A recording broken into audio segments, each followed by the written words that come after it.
really, this is a conversation, a free-flowing conversation about what it's been like and where we've been. I want to really lift up Theresa. Theresa has been a member of the GS department for 20 years, everybody, 20 years. She's always been involved with global studies, other departments as well, but global studies has been for her and I in our hearts, and a lot of our teaching has been with global studies. September 2022 is the anniversary of this remarkable contribution to this really incredible department. Thanks, Theresa, for agreeing to do this. And I'm really excited for us to reconnect and have this conversation. Thanks, Bina. And just for everybody to know, I might be 20 years, Bina's 17 years. So between us, 37 years of teaching. You are my friend, but also such an important part. We have both been an important part in global studies. Yeah. And it's interesting doing sort of thinking back in where we came into the program and where the program is today, because it evolves. But yeah, you're right behind me, friend, with the almost 20 years. And we have both joined the Century Club, which we'll talk about in a few minutes, I think. Okay, so one of the things that I wanted to get on record is how you came to be in global studies. How did all that happen? Yeah, and so as you said, I came into Laurier 20 years ago and into global studies, almost immediately into global studies. So I walked into the department when they were moving from development studies into a broader mandate. For a decade of my life, along with you, we taught GS 101 tutorials. And I fell in love with global studies as a department, but also the students. It was so extraordinary. What a teaching experience. What about you? What your background is education. So how did you get in global studies? Well, my formative years at Laurier, I still count as GS 101. And I have a very vivid memory of Theresa would be teaching in one of the rooms and I'd be teaching in the other. And we had so many tutorials, so many students. That material in GS 101 really compelled me because it had to do with, what do you believe about the world? Kind of a big question. Those early days are just really precious for me. And yeah. And you know what? I love teaching 20 years ago and I love it today. Like it just, that has been the consistent, that's what I've loved about global studies. I've always, and I hope, you agree with this, is that I've always felt like I've had free reign, that, I can be the kind of teacher that I want to be. The kind of instructor that I want to be, and that it's not just it's celebrated, it's encouraged. And so when we co-teach with other people, we don't think about that we have to agree on everything. If I need to say, we come at it from different lenses, and that's the joy of global studies. When I wrote to you about this, I was asking you to reflect on how many students you thought you have taught. And when I saw that number, I was like, holy mackerel. 20 years of teaching, I can do the math and tell you the numbers are well over 10,000 students that I've had. Because I've been very fortunate. I've been very well employed at Laurier.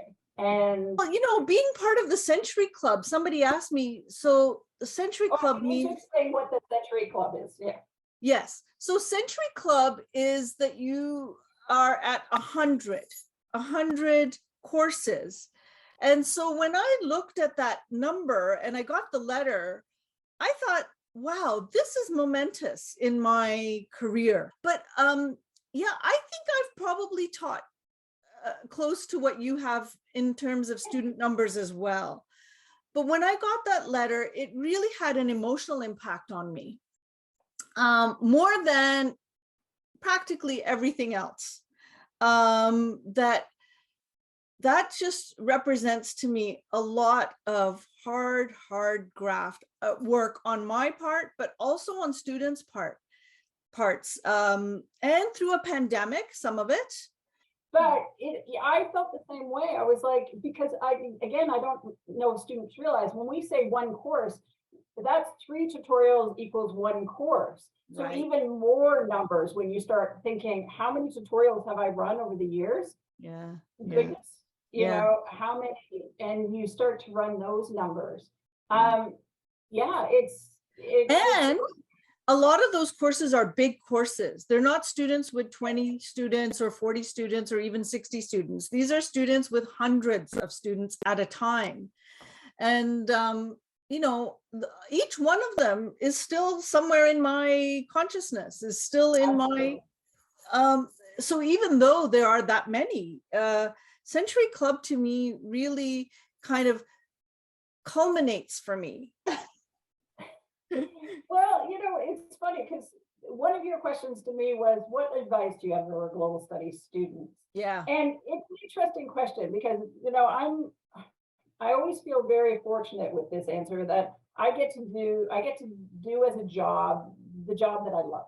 And so that to me, you know, if I could give that advice, and I know that sounds very sort of cliche to find it, because there's privilege that goes with that. But it's, you know, so that's part of it, trying to figure out where you belong. And sometimes life surprises you. I mean, I didn't know how well I was going to fit into global studies, given that I was a sociologist. And I found that it fit better than I thought, and it became a home. And so I think, you know, part of it is trying to figure out, and it's a journey, trying to figure out what you want to do, who you are, where you're going to be happy. And I know you know, we talk about that when you're 20. I hate to tell you people, you're still doing that when or I am, when I'm 50, because allow yourself to go with the flow sometimes and allow yourself to be self-reflective. You know, just because you're in a job doesn't mean you have to be in forever. And some other thing I would say is, and why global studies is so important is because it keeps you informed. What's different about global studies, you know, over the years is that topics change because of depending on what's happening in the world.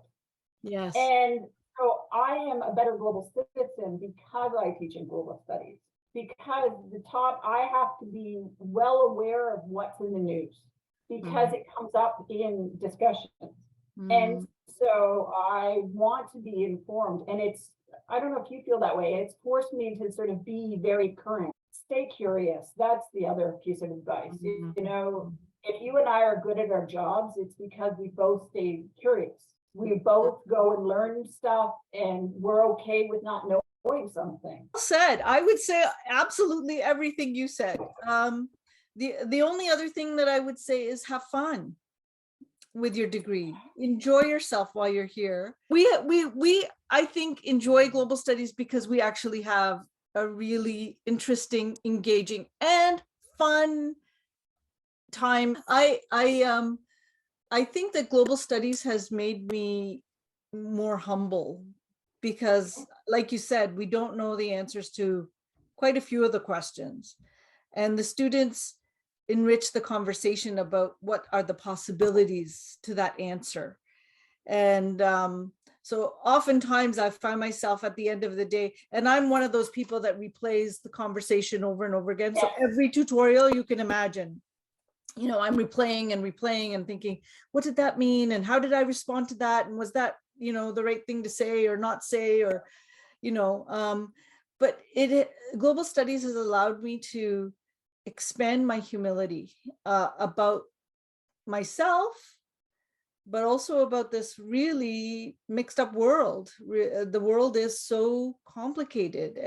You know, that's what I've learned about global studies is embracing that life issues are complicated. Yeah. And that you're not going to solve it in one sort of sweeping conversation. For sure. It's part of it.